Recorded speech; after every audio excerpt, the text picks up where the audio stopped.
in order to import something a little bit more Gucci. So that's just the way it is, that's the way they roll, that's what we have to do. But it means that the prices on SKS carbines and other PUS box MSSAs is starting to go up all the time because they're becoming more scarce. Okay, now let's talk about self-defence. This is a big contentious issue. We are not permitted to use firearms for self-defence unless the circumstances are very, very extreme. The whole rule and law to do with self-defence is to do with proportionality.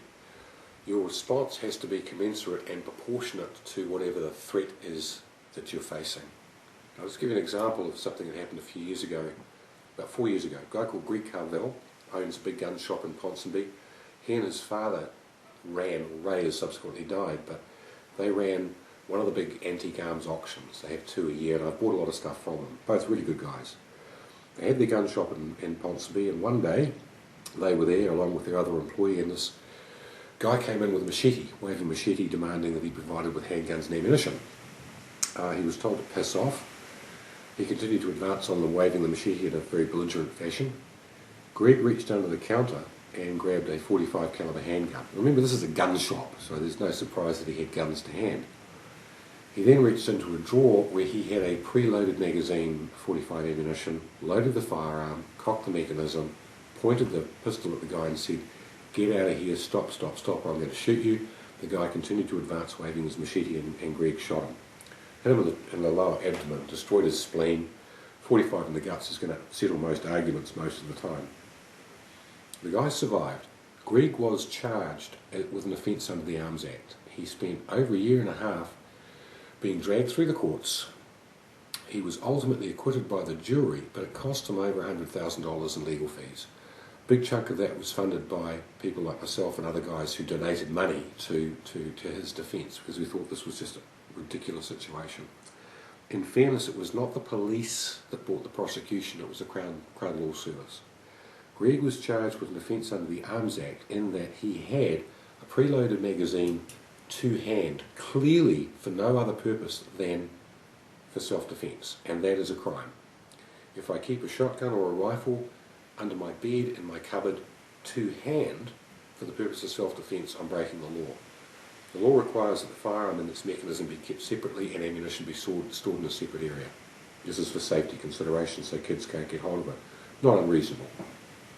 If I have a bump in the night and I grabbed a shotgun and went to investigate, my wife rings the police arrive within 20 minutes or however long it takes them, they see me with a firearm, I will be charged with an offence under the Arms Act.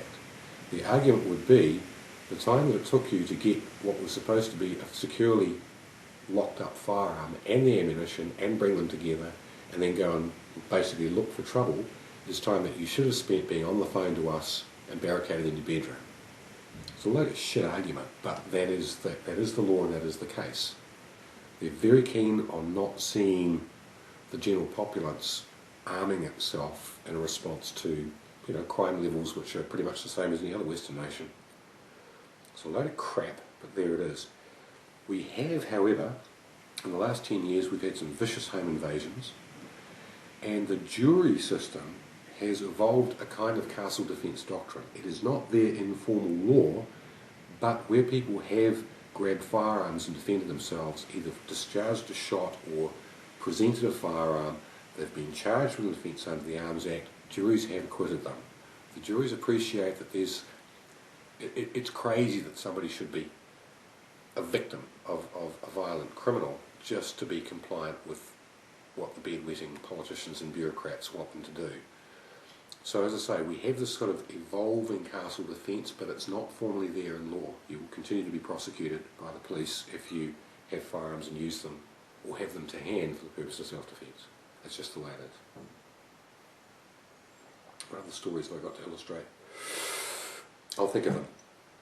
It's back to the handguns for a second. I'm going to flick the Glock, I'm going to flick the Power Ordnance 1445. I really wanted the Kimber. At the time that I bought this, however, they were having the big panic in the US and there just weren't any on the market. I don't shoot .45 particularly well anyway, so there's not much purpose in me keeping this. I'm going to sell this one. It's a beautiful pistol, shoots very accurately, But again, 45 is just a little bit too much for me. I've got Homo hands or something. I shoot much better with 9mm.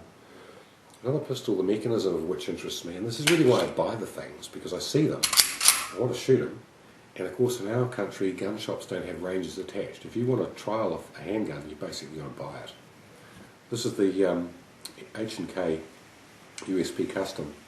Got a lot of things that I like.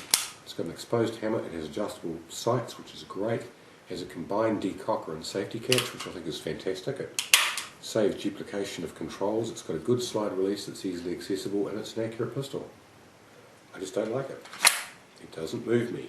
It's too much polymer. So that's going to go. What I am going to hang on to is the Smith & Wesson, I think this is a 626 45 caliber moon clip system. I'm hanging on to it because it's such a magnificent piece of engineering. The Smith & Wesson revolvers are really, really top drawer, and the trigger is phenomenal. Extremely light trigger.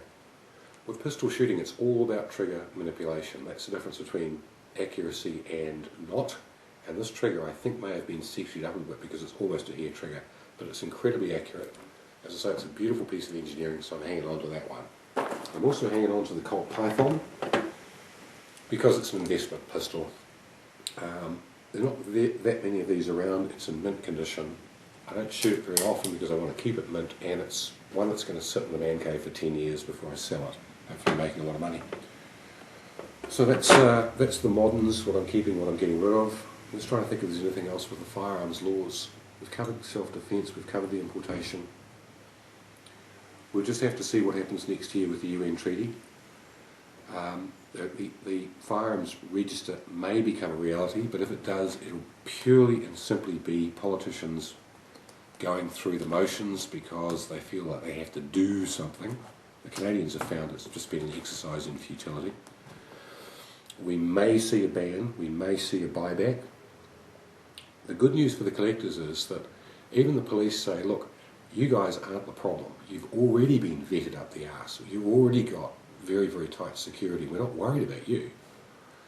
We understand that if we have to go through and get every collector to bring in every firearm that he has and go through the list and hand it in, it's going to be an enormously time-consuming, expensive exercise, massive waste of police resource, and it's very unlikely that they could do it other than as part of a buyback, which means it's going to cost a shitload of money, and politicians don't like having to spend money. So that perhaps gives us some encouragement that they may just let sleeping dogs lie.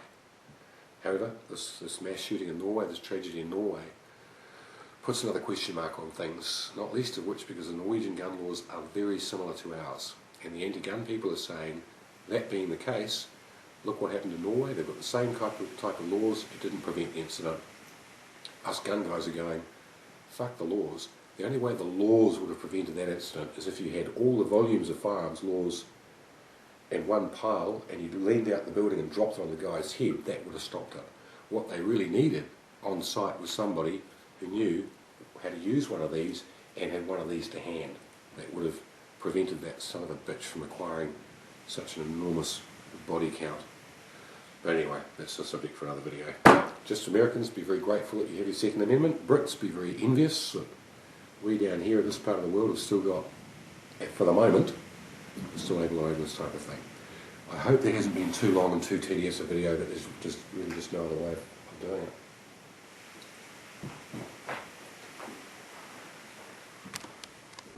You're still here? You must be very patient people. I forgot to add, I forgot to talk about the pistol licenses. I'll just do that very quickly.